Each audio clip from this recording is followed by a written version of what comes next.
The father of tragedy Greece, 456 BC.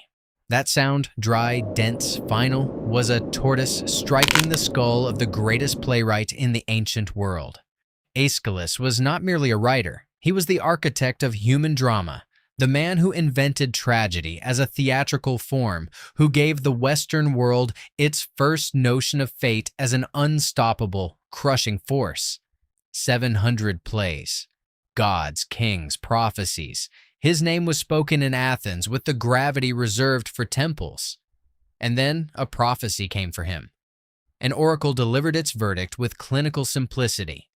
A house will fall upon you and kill you. Aeschylus, who had spent his life translating divine punishment into art, took the warning with absolute, catastrophic seriousness. He abandoned the city. He moved into open fields, no walls, no ceilings, nothing but sky above his bare, unprotected head. He had outmaneuvered fate. What Aeschylus could not have known, what no oracle thought to mention, was that Egyptian vultures carried tortoises into the sky to crack their shells on hard surfaces below. To these birds, the bald, sun-bronzed dome of a playwright's skull is indistinguishable from limestone. The tortoise fell from approximately 30 meters, the shell connected with the crown of his head. Aeschylus, the father of tragedy, died in a field he had chosen specifically to avoid dying in. The man who invented fate as literature became its most perfectly constructed punchline. Victory of the dead Orkney, circa 892 AD. The enemy was already dead. The battle was already won. The severed head of Maelbrigte of Moray hung from Sigurd's saddle, swaying with each stride of the horse. The danger had passed. And yet, it had not. Sigurd Eysteinsson was the kind of man Viking sagas exist to celebrate. Earl of Orkney, conqueror of the Northern Territories. A leader whose military reputation spread from Scotland to Norway, like a cold fog across the North Sea. He had challenged Maelbrigte to a battle of 40 men per side, then showed up with 80. This was considered not a betrayal, but a tactic. The field was his. Maelbrigte was slaughtered. Sigurd had the head removed, lashed as a trophy to the leather strapping of his saddle, a declaration of dominance meant to be seen by every settlement on the road home. But Maelbrigte had something left to offer.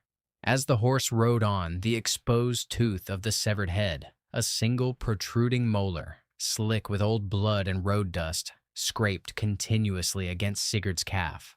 A tiny wound, a graze, the kind of injury a warrior would not even register.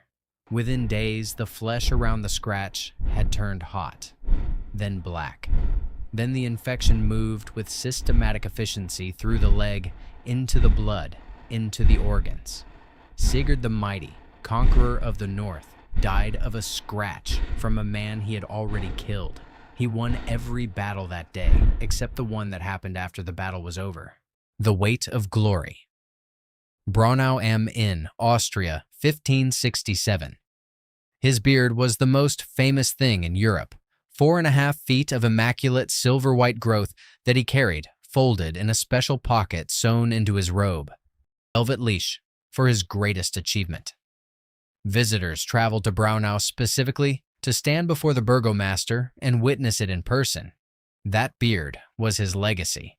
That beard was also a noose. Hans Steininger was the mayor of Braunau am Inn, a prosperous Austrian market town. By all accounts, he was a capable administrator, a man of order and dignity. But his true renown was biological. His beard, measured and documented, reached 4.5 feet in length and was considered the longest in Christendom. Portraits were commissioned. Foreign dignitaries requested audiences. The beard was, in every practical sense, a political instrument. He carried it tucked away because he had already learned, presumably through experience, that letting it loose was a liability.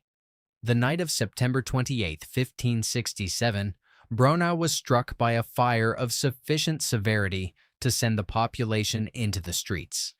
In the chaos, the shouting, the smoke, the maddening orange glow reflected off cobblestones, Hans Steininger ran. He had forgotten to pocket the beard. It unrolled across the floor behind him as he descended the stairs. His boot found it. The burgomaster of Braunau, the most bearded man in Europe, pitched forward and broke his neck on his own monument to himself. His beard still exists, preserved in a glass case in a Braunau museum, outlasting him by more than 450 years.